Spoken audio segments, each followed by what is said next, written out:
dibawa oleh masyarakat, kita yang akan dibawa oleh saudara-saudara kita, dan kita yang akan dimasukkan ke dalam liang lahat, kita yang akan dikuburkan. Umar bin Khattab radhiyallahu ta'ala anhu mengatakan, kulla yaumin yuqalu fihi mata fulan, wala budda min yaumin yuqalu fihi mata Umar.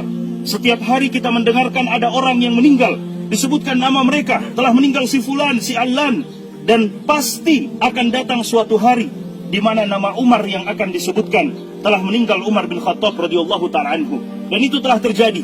Maka hari ini pun saya katakan seperti itu. Setiap hari kita mendengarkan ada orang yang meninggal, pasti akan datang suatu hari nama kita yang akan disebutkan, saudara-saudara sekalian. Nama kita yang akan disebutkan, telah meninggal kita semuanya.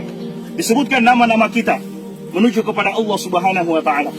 Suatu ketika peristiwa yang sama terjadi kepada Al-Imam Al-Hasan Al-Basri rahimahullahu ta'ala. Ketika selesai menguburkan jenazah, ada seorang laki-laki datang yang sekedar ikut menguburkan jenazah. Dia tidak tahu siapa jenazah yang meninggal ini. Maka dia bertanya kepada Imam Al-Hasan Al-Basri, siapa orang yang meninggal ini wahai Imam? Al-Imam Al-Hasan Al-Basri kemudian melihat kepada orang yang bertanya tersebut dan mengatakan, hadza ana wa anta, ini adalah aku dan kamu kelak yang akan dipanggil oleh Allah Subhanahu wa ta'ala. Bukan siapa-siapa, ini adalah kita, saudara-saudara sekalian. Karena kelak kita yang akan dikuburkan seperti ini. Kemudian Al-Hasan Al-Basri mengatakan, ya ibna Adam, innama anta ayyam, idza dhahaba yaumuka dhahaba ba'duka. Wahai anak cucu Adam, sesungguhnya engkau hanyalah hitungan hari demi hari. Jika sehari dari kehidupan kita pergi, bukan berarti umur kita bertambah, tidak. Tapi jatah kehidupan kita hidup di dunia itu semakin berkurang. Sehari dari kehidupan kita pergi, berarti semakin dekat kita menuju kepada Allah Subhanahu wa ta'ala. Rasulullah SAW setelah melaksanakan penguburan jenazah seperti ini, Rasulullah SAW juga mengatakan kepada sahabat-sahabatnya, ya ikhwani, limithli hadza fa'iddu, wahai saudara-saudaraku, untuk keadaan yang seperti ini, maka persiapkanlah bekal. Persiapkan bekal, karena pasti kita akan seperti ini. Persiapkan bekal, karena ketika kita selesai dimakamkan, tidak mungkin lagi kita untuk kembali ke dunia, untuk menyiapkan, untuk beramal kebaikan. Tidak mungkin. Setelah kita dikuburkan, selesai. Dan itulah yang disebutkan oleh para ulama kita dengan kiamat sukro buat kita.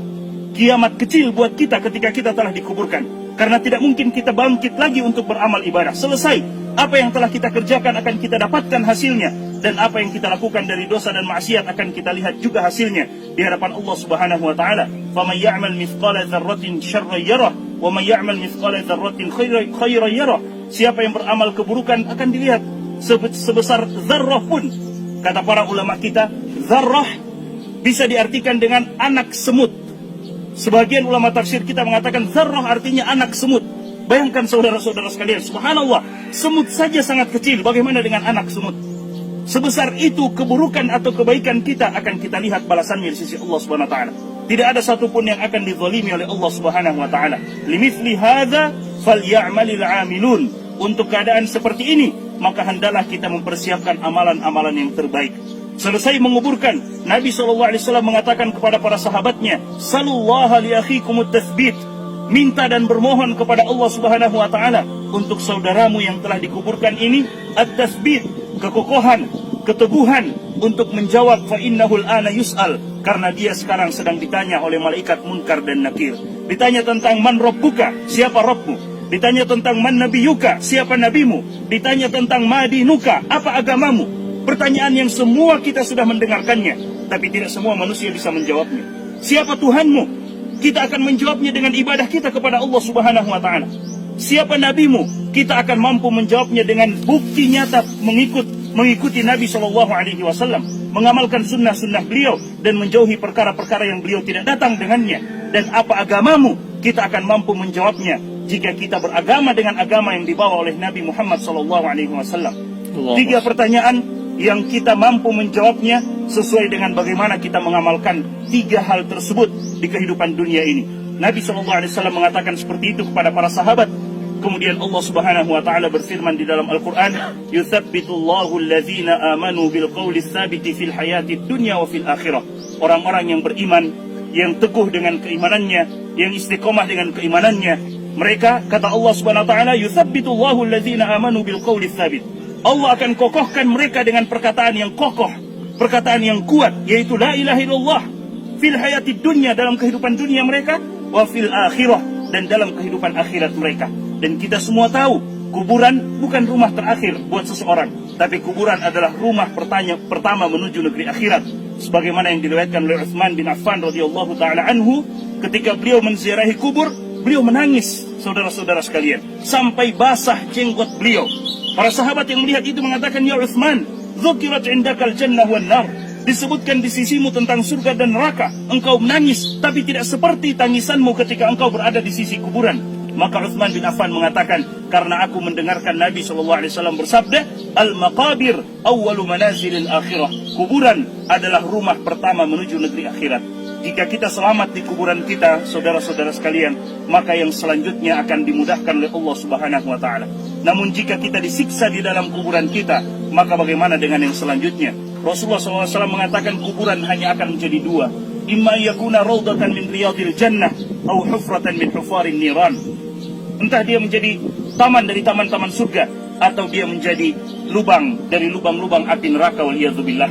Dan kemudian setelah menguburkan jenazah seperti ini, Nabi SAW mencontohkan kepada kita, menganjurkan kepada kita untuk sejenak berdoa, meminta kepada Allah Subhanahu wa taala agar Allah Subhanahu wa taala mengampuni kita yang ditinggalkan, memberikan kesempatan kepada kita untuk juga beramal. Salah satu doa yang Nabi SAW ajarkan pada saat sholat jenazah, saudara-saudara sekalian, pada saat sholat jenazah, Nabi SAW di antara doa yang beliau ucapkan, Allahumma la taftinna ba'dahu waghfir lana walahu, ya Allah, jangan engkau berikan ujian kepada kami setelah orang ini meninggal, dan berikan ampunan kepada kami dan kepadanya. Karena orang yang telah meninggal selesai urusannya dengan Allah Subhanahu wa taala. Minal mu'minina rijalun sadaqu ma ahadullah alaihi faminhum man qada nahbahu wa minhum man yantazir. Kata Allah Subhanahu wa taala, "Wa ma baddalu tabdila." Di antara orang-orang yang beriman ada yang jujur dengan keimanannya dan mereka telah tunaikan kepada Allah, artinya telah meninggal. Wa minhum man yantazir, dan ada di antara mereka yang masih menunggu kapan waktu mereka untuk meninggal. Tapi mereka yang masih menunggu itu, kata para ulama kita, jangan pernah mereka tertipu. Berdoa selalu kepada Allah, jangan sampai Allah berikan kita ujian yang sebelumnya kita soleh, tiba-tiba kita meninggal dalam keadaan toleh, waliyadzubillah. Na'udzubillah min dzalik. Makanya Nabi SAW berdoa, Allahumma la taftinna ba'dahu, ya Allah, jangan engkau berikan ujian kepada kami. Dan ujian yang paling buruk, saudara-saudara sekalian, ketika ujian itu menimpa agama kita. Kalau ujian menimpa usaha kita, toko kita, perdagangan kita, masih bisa diusahakan. Tapi jika ujian itu menimpa agama kita, mendengar suara azan kita tidak melaksanakan sholat, dipanggil untuk beribadah kita tidak beribadah, berarti hati-hati karena ujian sedang menimpa agama kita. Dan itu tidak bisa kita dapatkan gantinya kalau kita tidak segera merubah keadaan kita.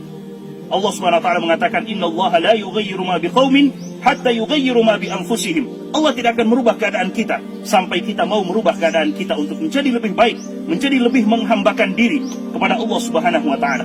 Kita berdoa kepada Allah Subhanahu wa taala, masing-masing kita berdoa kepada Allah, minta agar Allah Subhanahu wa taala menyelamatkan kita yang masih hidup, mengokohkan keimanan kita, kemudian meminta kepada Allah Subhanahu wa taala agar Allah Subhanahu wa taala melapangkan kuburan beliau dan menjadikan kuburan beliau sebagai taman dari taman-taman surga.